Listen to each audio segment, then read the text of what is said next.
Welcome or welcome back to my little corner of the internet where I like to talk about some witchy shit, some health shit, and some political shit. Hope you guys are doing well, wearing your masks, doing all that good stuff.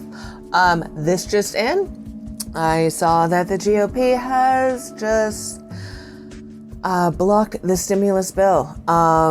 So if you were banking on having a little bit of stimulus money, like that $600 that they had agreed upon originally, that Steve Mnuchin said would be in our accounts if we had direct deposit like last time, would be in there by like the next week. Yeah, we can't do that anymore. It's just so frustrating as the little tiny dictator tyrant. He is on his way, or he's at his vacation property. Millions of people are facing eviction, no food on the table, inability to pay their bills. It is a very good example that we live in two different societies. And I know I can say that as, it sounds like an outsider saying it as like a white girl who grew up in California, you know. I have not had to experience the same troubles, turmoils, what's the word that I'm looking for? It's basically horrible treatment based on the color of your skin.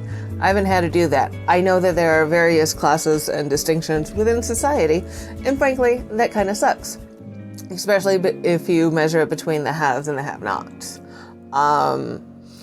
It's disheartening, it's annoying, and it is purposefully hurting those in need. And I don't understand how or why people can do that. You know, it's, I was watching news this morning and one of them said, the fish rots from its head. And with all the administration issues, the horrible treatment, the policies that are or were made precisely to hurt people. We're not talking about like hardened criminals or anything like that, but they design policies to hurt people. I don't understand that. And with Trump going to Mar-a-Lago, it's really like a let them eat cake, you know. Oh, you know, people are starving, people have no, they might be getting evicted, they have no sense of stability.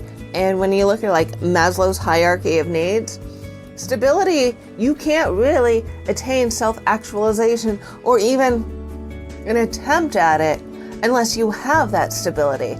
And if you take that away from people, there's no way they're going to be able to succeed in anything really that they want to do, because you're going to have such a rocky foundation. You're going to have the lack of support, the lack of basically human needs, you know. And with him going away, they're not going to get back until like next week. And we might be facing a government shutdown. So is this the greatest president ever, like he claims? I mean, I'm still getting email solicitations for donations. And in the fine print, it still says, if we're going to defeat them in November. I mean, I shouldn't be surprised that nobody has proofread or updated the email tiny writing, you know. It's ridiculous. What else is ridiculous is this week COVID has hit closest to home as it has since it started. Nobody in my family has it, but somebody that my partner has come into contact with has been diagnosed.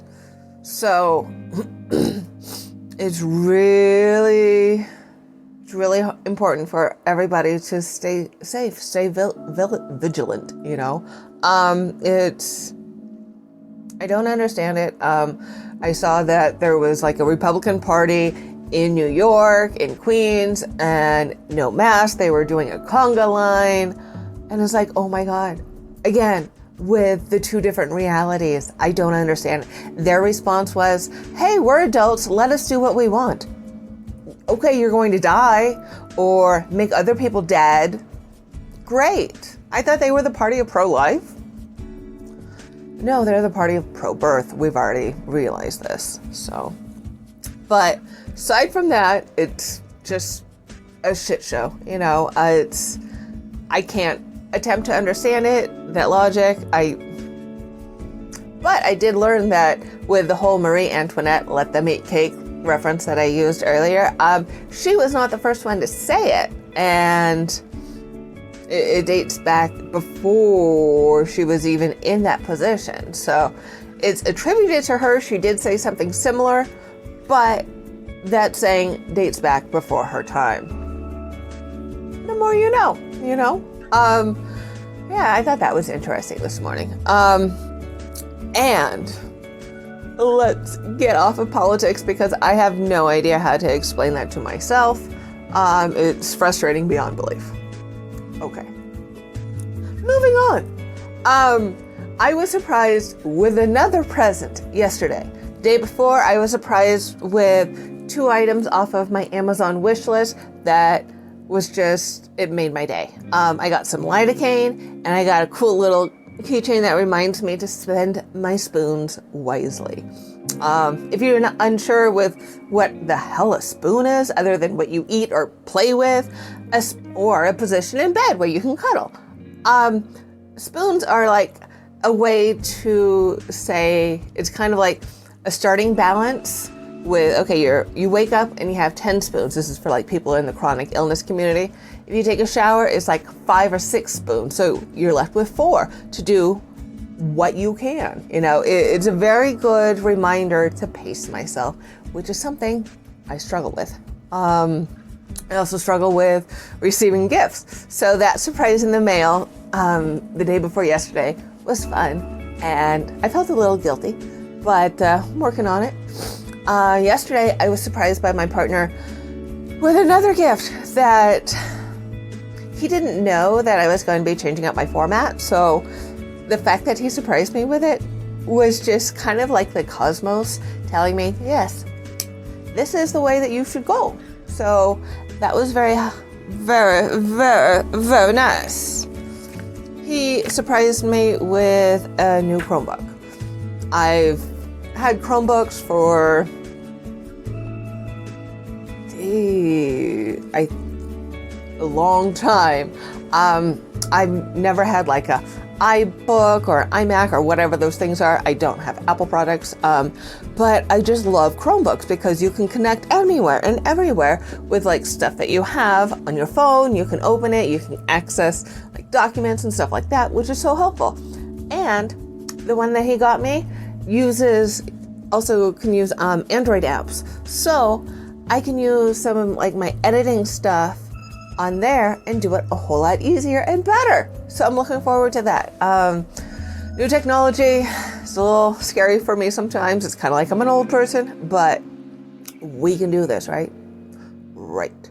Yeah, so I have a hard time accepting gifts. For me, it's kind of like goes back to a self-worth thing, I think. So I'm working on it slowly but surely.